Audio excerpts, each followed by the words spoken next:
Okay, on our way to go test drive this 1939 Zephyr project.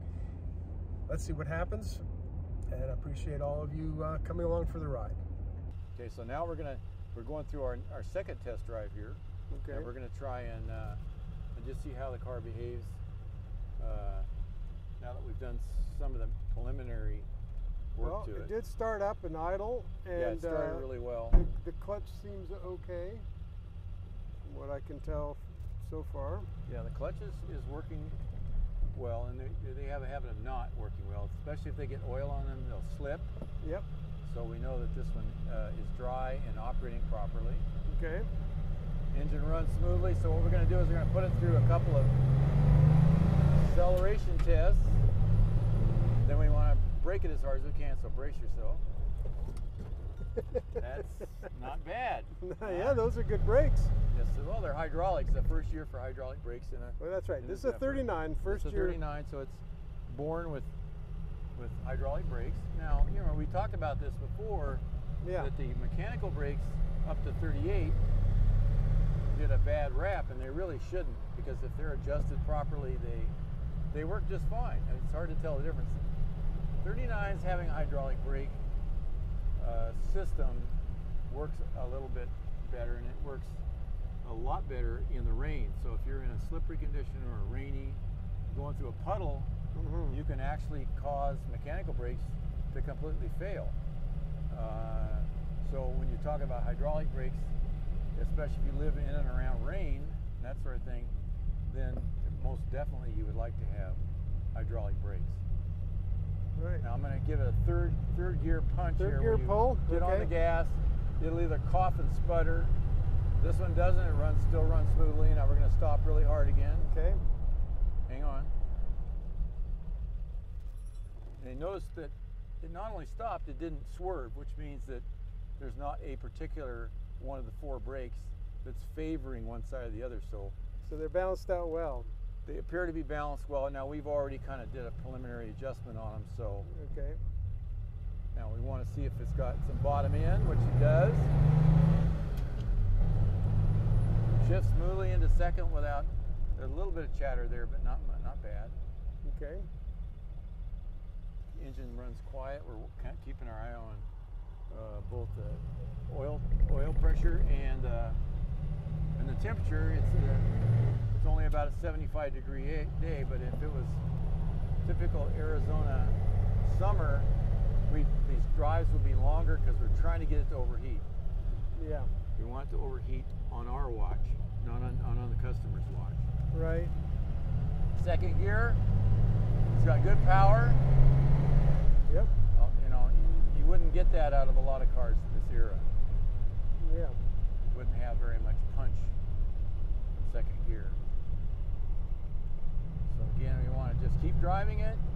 A lot of these problems don't raise their ugly head until you've made a number of laps. And the mistake people make, they take it around a couple of times. Oh, it's fine. No, it's not. It's not fine. Right. It's got hundreds of things that could go wrong. The last thing you want to do is believe in all hundreds of those things are going to work perfectly. It's not realistic. Now we got a little bit of chatter, but it's not bad. Chatter usually is a product of getting, like I said, getting a little bit of oil on the clutch. Yeah. And causing it to not engage properly. Now you notice that it goes down into second gear. Synchronization. Synchros are good. Synchronized second gear in the Zephyrs. Only from third to second, not in first. Do not make a mistake of trying to get it to go into first gear, because you'll strip the teeth right off the gears. Right. That came along later. Now third gear punch. Also, we want to get on the clutch, and then it's going to try and make it misbehave. I didn't really get it on as hard as I could have. Now when you start over again, you got to remember you don't have first gear. Hear it? Yep. It doesn't have synchro, so we got to always start out in second, or stop the car completely, and now it'll go into first. Gotcha. Okay. Seems like the clutch chatter's a little worse when it warms up. Yeah, that's what happens when you drive them. Yeah. you start finding things like I didn't feel it the first time you took off. The whole purpose of the initial assessment is not to find what's working, is to find what's not. And give it a fair test so that it has an opportunity to misbehave, because we're trying to get it, we want to know what's wrong with it. We want to address those problems early on. And it's unusual that you have an opportunity on a car like this to actually operate the car. Usually the car comes in and doesn't even have an engine. So all of this is this possible. is a running, driving car. Yeah, very unusual in that regard. This feels like a fairly period correct car, just from my look at it. It doesn't seem very modified at all. No, I don't think anybody's moused with it too much. The interior was redone. That's about the only major thing I can see that's really not correct. Did they have dome lights back in that day? Yes, sure did. Oh, look at that. Sure did. The pattern on the upholstery is close to correct, but clearly it's not. The whole thing was redone at some point, and so the carpet in the... We're going to try to get it up to speed here if we can. It has good power. You got to remember that's that 1.2 barrel. A lot of velocity going through there to a big engine. Yeah.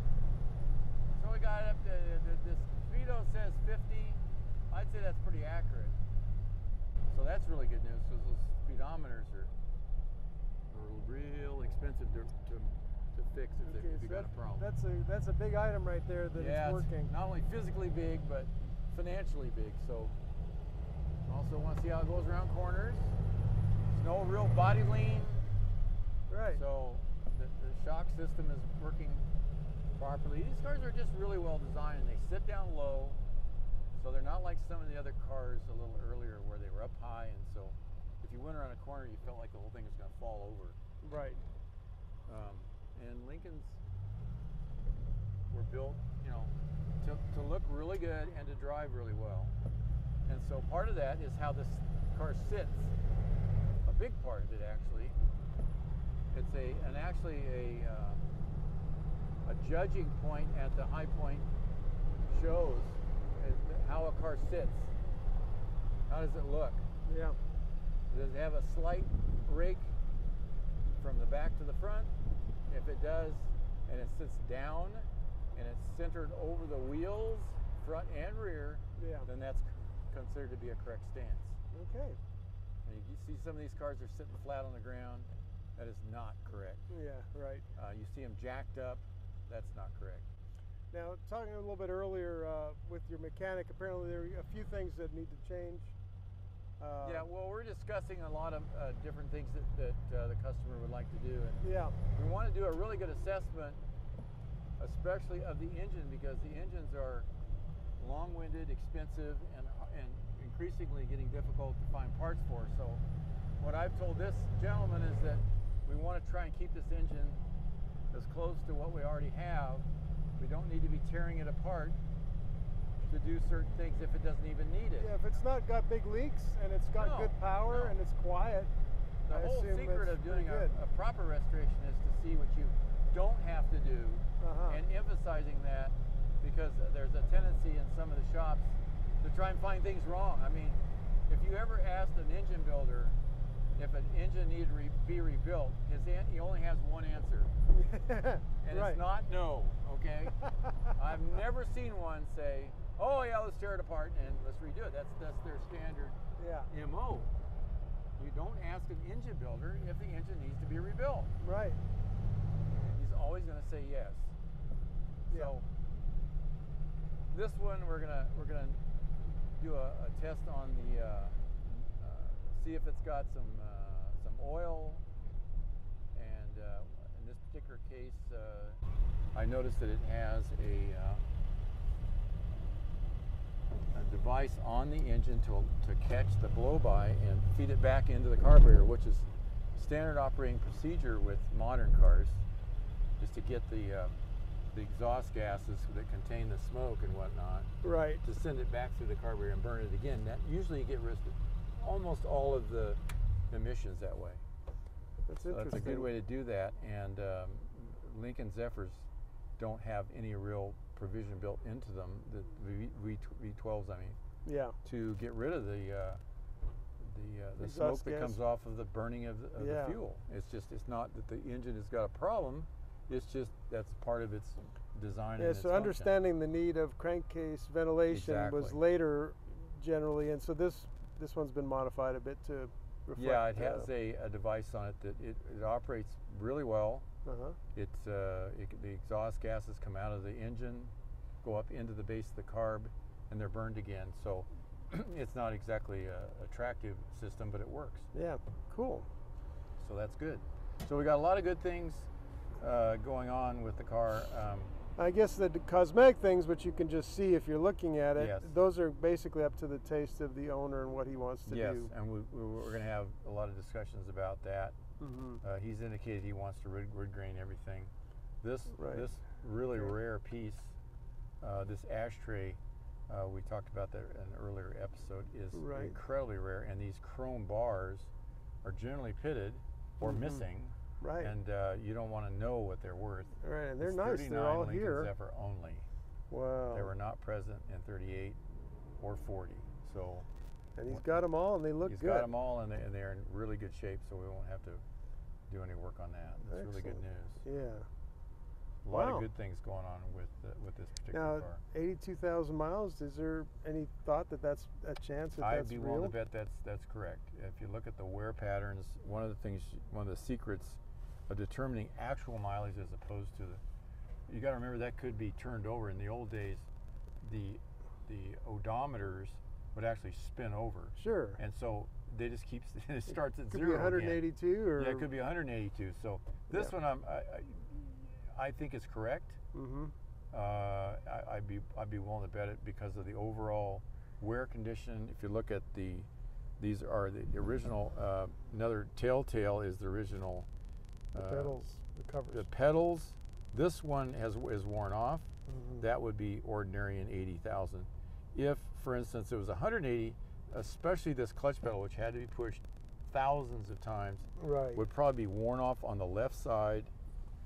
The brake, of course, you usually approach it straight on, but and also generally your heel pad, which has been replaced in this car, will also be worn out. 80,000, you could almost imagine that cover probably is about 80. If it was 180, the left side of it would be worn off. Yeah. So that's another telltale way that's interesting. to tell actual mileage as opposed to the indicated mileage. Yeah. Well, great. Well, this is a great first look at another vehicle. That's, really glad to see a car like this. Now, this steering wheel is one of our steering wheels. It's only being done temporarily while the steering wheel that came with this car is being recast, and it's going to be a little different than this. So this steering wheel is kind of a stand-in. It's a stand-in. Yeah, that's exactly what it is. Okay. Well, and so it's a really good car. Yeah. Very little advanced aging. Right. We never use the R word. It's been aging very well. It has, and it's been in California, in Northern California, according to its history, and garaged a lot of the time. And if we can believe all of that, and I do happen to believe it in this case, then that's really good. It speaks really well for how little we'll have to do in order to get it back in order, because we spend a lot of time. A lot of these cars are so rare that we have to take what we can get, and we have to start at a place much lower than this car. So this car has a lot going for it because we don't have to do a lot of stuff. Right. Okay. And we can just concentrate on cosmetics primarily. Yeah. Now this is the oil level thing. I wanted to show you this.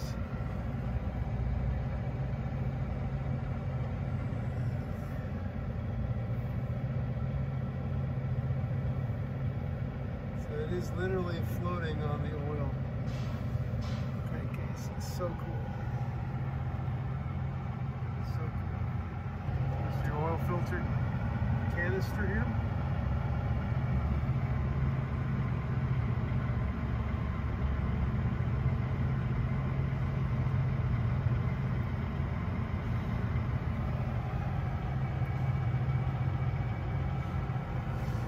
Lincoln Zephyr carburetor.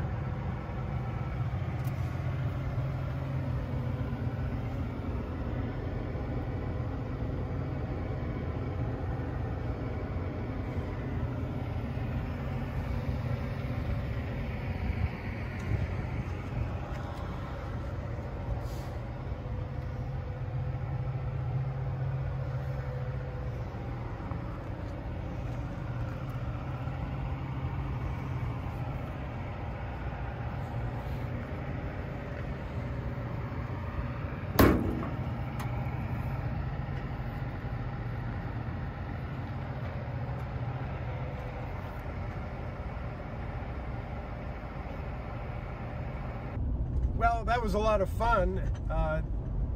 It's going to be interesting to see where that project goes. I know the owner needs to make some decisions. I'm sure JB and he will have quite a few conversations about different possibilities. There's a lot to consider, of course, when embarking on some renovations to a car. So I'll leave that to them. I'm enjoying being along for the ride, and in turn taking you along for the ride. It's kind of fun. So thanks for joining us.